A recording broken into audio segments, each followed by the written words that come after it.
भगवंत त्याला करून देतात. ही स्वस्वरूपाची ओळख शेवटच्या क्षणाला कोणाची करून देतात याचा विचार जर पाहायचा झाला, जो निरपेक्ष आहे, ज्याची निष्कामता भावना आहे, त्याची परिचर्या भगवंत करतो. व्यवहारातील परिचर्या कोणत्या आहे? व्यवहारात आपण पाहतो, ज्यावेळेस हा नरदेह आहे आणि नरदेहामध्ये श्रेष्ठ काय आहे? एखाद्या स्त्रीकडे एवढं सौंदर्य आहे, एवढं सौंदर्य आहे, पण तुकोबाराय सांगतात की काय करावे ती 32 लक्षणे, नाक नाही तेने वाया गेली.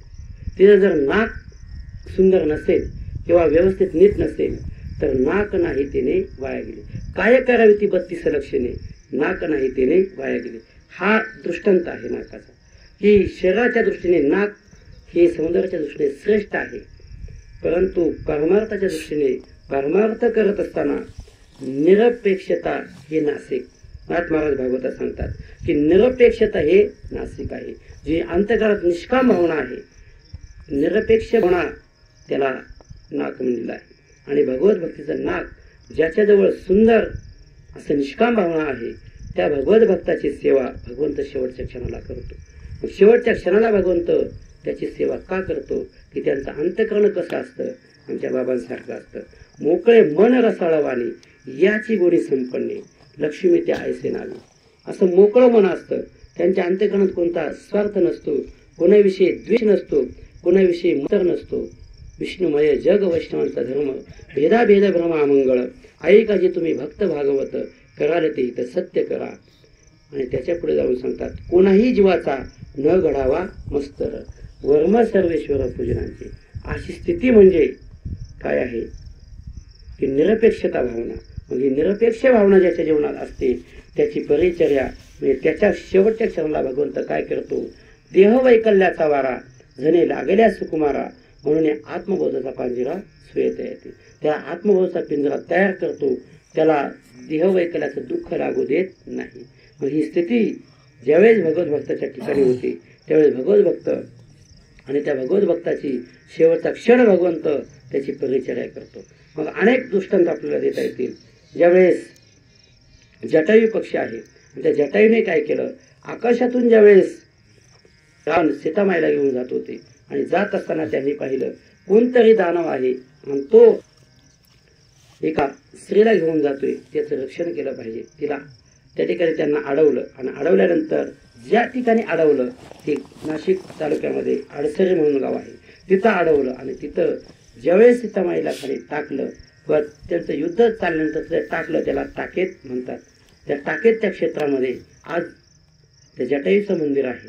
आणि मंदिर असताना तिथं गेल्यानंतर आपल्याला जाणवेल की तिथंही एक तीर्थाला अभिमान झालेला होता. ते तीर्थ कोणतं होतं? प्रागतीर्थ. शेवटचा क्षण आहे आणि शेवट क्षण असताना भगवंताच्या मांडीवरती जटायू आहे आणि जटायू असताना भगवंत म्हणतात, तुझी इच्छा काय आहे? ती इच्छा मी पूर्ण करतो. जटायूने सांगितलं, माझी इच्छा दुसरी काही नाही, तुझ्या मांडीवरती आणि तुमचं मुख पाहून माझा शेवटचा क्षण येतोय, याच्यापेक्षा मला दुसरं काही नको. फक्त तीर्थाचं स्थान तेवढं राहिलं होतं.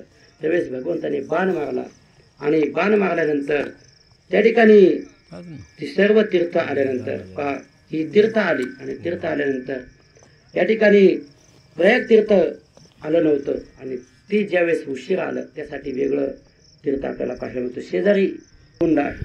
सांगण्याचं तात्पर्य काय? मला सांगायचे तात्पर्य काय? ज्यावेळेस भगवंताच्या मांडीवरती जटायूचा प्राण जातो का, तर हे भगवत भक्त आहे, निरपेक्ष भावना अंतकरणात आहे, निष्कामता आहे. आणि त्यांचं कार्य कशा करता असतं की देखील प्राप्तार्थ झाले, जे निष्कामता पावले त्या कर्तव्याचे उरले लोका लागले. म्हणून असं खूप चिंतन आपल्याला मांडता येईल, परंतु वेळेची मर्यादा आहे.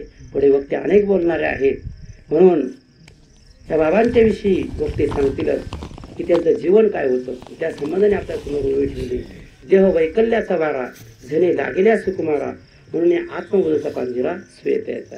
आत्मबोधाचा पिंजरा तयार करून देतो आणि तयार करून दिल्यानंतर त्याच्या जीवनामध्ये ऊर्ध्वगती प्राप्त होते. मग ऊर्ध्वगती कोणते प्राप्त होते? एकच मिनिटात सांगतो की जीवाच्या जीवनामध्ये जे कर्म आहे, ते ज्ञान आहे, त्यानुसार त्यांना गती प्राप्त होत असते. ज्यावेळेस नचिकेताने यमाला प्रश्न विचारला की जीवात्मा गेल्यानंतर त्याची ऊर्ध्वगती काय होते, त्यावेळेस यमाने नचिकेताला उत्तर दिलं की योनिमन्य प्रबंधते शरीत्वाय देहिना स्थाणू म्हणलेनु संयंती यथा कर्म यथा श्रुतम. त्या जीवाचं जसं कर्म असेल, जसं ज्ञान असेल, तशी त्यांना गती प्राप्त होणार आहे. म्हणून आमच्या या बाबांच्या जीवनामध्ये जसं कर्म घडलं असेल, जसं ज्ञान घडलं असेल, त्यांना तशी गती प्राप्त होणार आहे. म्हणून त्यांना श्री क्षेत्र भीमाशंकर परिसर वारकर मंडळ, हिंदू महादेव कोळदिंडी समाज, तसेच श्री क्षेत्र भीमाशंकर ते त्र्यंबकेश्वर पायदिंडी 16 यांच्या वतीने बाबांना श्रद्धेने श्रद्धांजली, आदराने आदरांजली व्यक्त करतो. आणि या ठिकाणी रामलीला चिंतन आहे, त्या बाबांच्या चरणावरती समर्पित करत असताना बोलण्याच्या ओघात वेडावाकडे गेला असेल तो वाणीचा दोष समजा, योग्य असेल ते ज्ञानवारांचा आहे, सद्गुरूंचा आहे. न्यून्यते पुरते अधिकते सरते करुणी घ्यावे तुमचे विनोद असे, किंवा करविली तैसी केली कटकट वाकडे का नीट देव जाणे, कोणा कारणे हे झालेसे निर्माण. देवाचे कारण देव जाणे. पुंडलिक वरदाहरी विठ्ठल श्री